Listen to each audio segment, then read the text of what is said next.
हमारे इस इलाके के क्रांतिकारी भाइयों, दोस्तों, हम धन्यवाद देना चाहते हैं भाई इस गांव के ही रहने वाले भाई धर्मदेव लाल जी को एक बहुत लंबे समय के बाद हमारे जो इस गांव में कामरेड लोग थे जो निष्क्रिय पड़े थे, बगल में हम सब लोगों के बुजुर्ग कामरेड बी राम जी, बगल में पंचदेव राही जी, कम से कम एक नेताजी सुभाष चंद्र बोस की जयंती के अवसर के माध्यम से आज हम सब लोग देश के अंदर चल रहे किसान आंदोलनों पर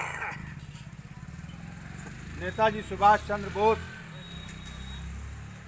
से प्रेरणा लेते हुए हम लोग आगे की रूपरेखा और संघर्ष आंदोलन जो आज पूरे देश में ज़रूरत है, इस पर हम लोग आज यहाँ इकट्ठा हैं। इसके लिए आप सब लोगों को बहुत बहुत धन्यवाद। नेताजी सुभाष चंद्र बोस जंग आज़ादी में जिनका बहुत बड़ा योगदान था, उन्होंने आज़ाद हिंद फौज की स्थापना किया था। तुम हमें खून दो, हम तुम्हें आज़ादी देंगे, ये स्लोगन था। सिंगापुर के अंदर भी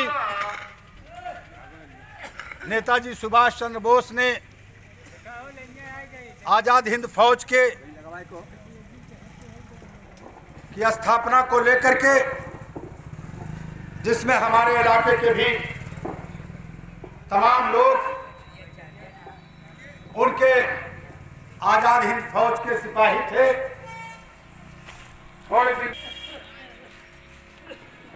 सिपाही थे, सैनिक थे। हमारे गांव में हाजी सदरुद्दीन भी उनके सेना में थे। तमाम लोग सिंगापुर के अंदर उनके साथ रहे और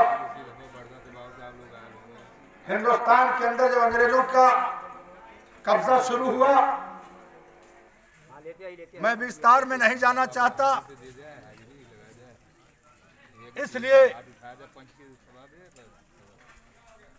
कि हम सब लोग तो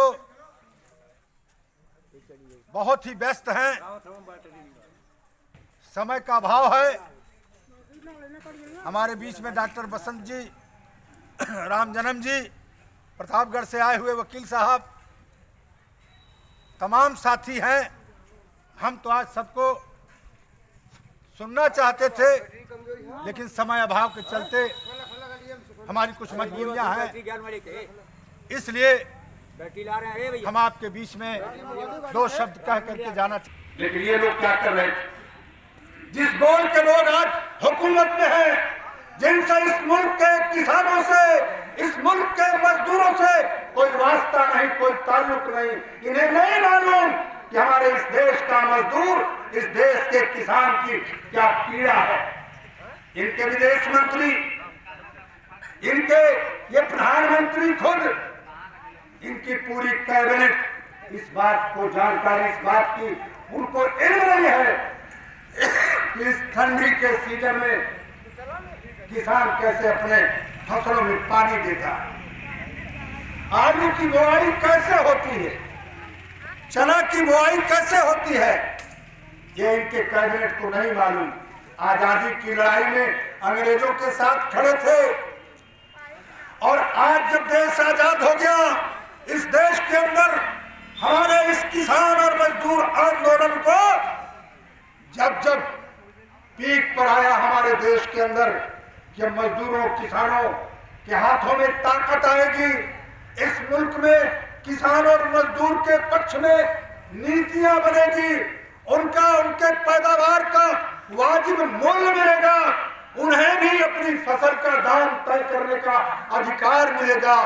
जब जब उनको यह अवसर मिलता दिखाई दिया इस देश में, तो बड़े बड़े सरमायादार पूंजीपति जो अंतर्राष्ट्रीय पूंजीपतियों के और हिंदुस्तान के पूंजीपतियों का एक गठजोड़ है, ये कहीं न कहीं से ले आकर के हमारे देश के अंदर मंदिर का मुद्दा, मस्जिद का मुद्दा, अगड़े का मुद्दा, पिछड़े का मुद्दा, क्षेत्र का मुद्दा, भाषा का मुद्दा खड़ा करके हमारा आपका दिलो दिमाग बदल देते हैं।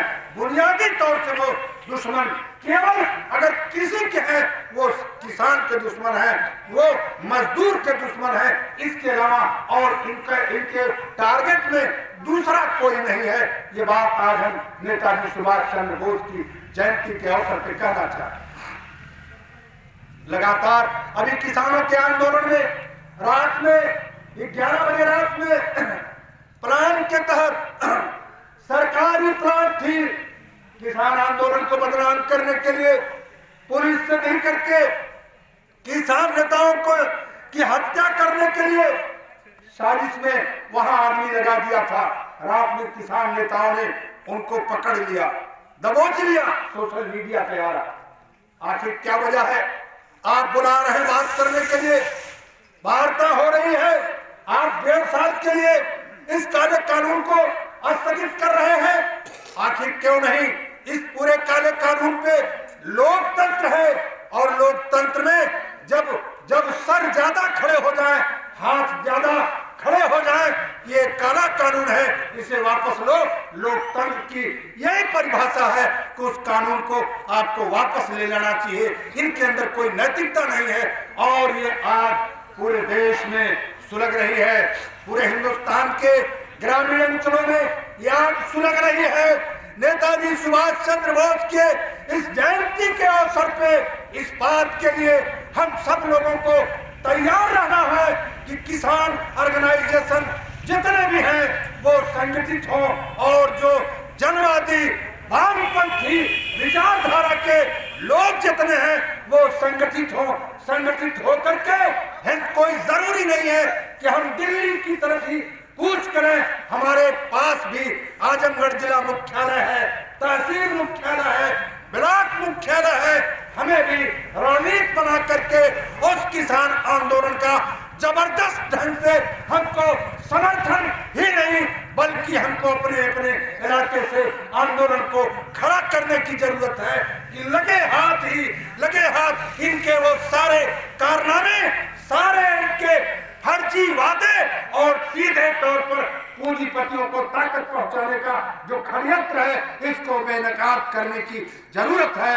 यही आपके बीच में हम अपनी बात रखते हुए नेताजी सुभाष चंद्र बोस को इस पूरे इलाके की तरफ से, पूरे गरीबों, मजदूरों, किसानों की तरफ से हम सच्ची श्रद्धांजलि पेश करते हुए, खराज अकीदत पेश करते हुए अपनी बात को हम खत्म कर रहे हैं। धन्यवाद। जिंदाबाद।